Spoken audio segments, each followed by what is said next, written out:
नमस्कार. आज आपण इथे फरसबीची एकदम झटपट होणारी भाजी बनवणार आहोत. चला तर मग सुरू करूया. इथे मी 1/2 किलो फरसबी तिला स्वच्छ धुवून अशा प्रकारे कट करून घेतली आहे. गॅसवर पॅन ठेवला आहे. आता यामध्ये थोडंसं तेल टाकून घ्यायचं आहे. तेल थोडं गरम होऊ देऊया. तेल गरम झालं की आता यामध्ये 1 छोटा चम्मच एवढी मोहरी टाकूया. आणि आता ही मोहरी आपल्याला छान तेलामध्ये फुलवून घ्यायची आहे, म्हणजे एकदम खमंग अशी फोडणी बसेल. मोहरी व्यवस्थित तडतडली की 1 चम्मच जिरे टाकायचे आहेत. त्याचबरोबर यामध्ये आपण लसूण टाकणार आहोत. तर इथे मी 7 ते 8 लसणाच्या पाकळ्या अशा प्रकारे बारीक कट करून घेतल्यात. शक्यतो ह्या भाजीमध्ये बारीक कट केलेला किंवा ओबडधोबड कुटलेला लसूणच टाकायचा, म्हणजे फ्लेवर अगदी छान येतो. लसूण आपल्याला तांबूस रंगावर परतवून घ्यायचा आहे. आता एक बारीक कट केलेला कांदा टाकूया आणि कांदा आपल्याला छान असा मऊ होईपर्यंत शिजवून घ्यायचा आहे. कांदा मऊ झाला की आपण आता यामध्ये 1 बटाटा टाकूया. बटाट्यावरची साल काढून घ्यायची, म्हणजे बटाटा लवकर शिजला जातो.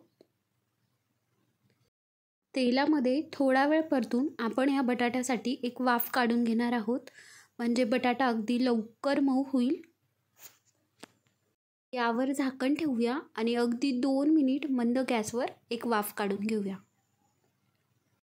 आता यामध्ये आपल्याला फरसबी टाकून घ्यायची आहे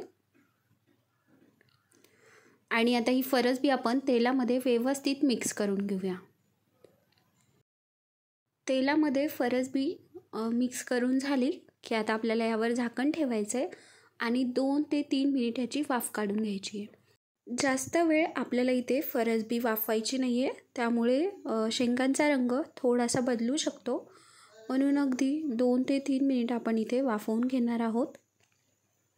फरसबी वाफवून झाली की त्याला एकदा परत तेलामध्ये मिक्स करून यामध्ये आपण मसाले टाकून घेऊयात. मसाल्यामध्ये लाल तिखट, हळद, मीठ आणि अगदी थोडासा गरम मसाला टाकायचा आहे. जास्त मसाला टाकायचा नाही, अगदी थोडासा, म्हणजे अर्धा चम्मचपेक्षाही आपल्याला कमी मसाला वापरायचा आहे. सगळे मसाले आता आपल्याला ह्या भाजीसोबत परतवून घ्यायचेत, म्हणजे सगळीकडून एकसारखा मसाला लागला जाईल. आता आपण यावर झाकण ठेवून ही भाजी वाफवून घेणार आहोत. आत्तापर्यंत आपण भाजीमध्ये कुठेही पाण्याचा वापर केला नाही, म्हणून एखाद्या वेळेस जर भाजी करपत वगैरे असेल तर थोडासा पाण्याचा शिपका मारायचा आणि भाजी वाफवून घ्यायची. पण जास्त पाणी टाकायचं नाही, त्यामुळे भाजीची चव बिघडू शकते. अगदी वाफेवरच आपल्याला ही भाजी छान अशी शिजवून घ्यायची. तर हे बघा, तयार आहे इथे आपली फरसबीची एकदम चटपटीत अशी भाजी. तुम्ही पण फरसबीची भाजी नक्की ट्राय करून बघा आणि जाता जाता तेवढं व्हिडिओला लाईक करून जा. बाय.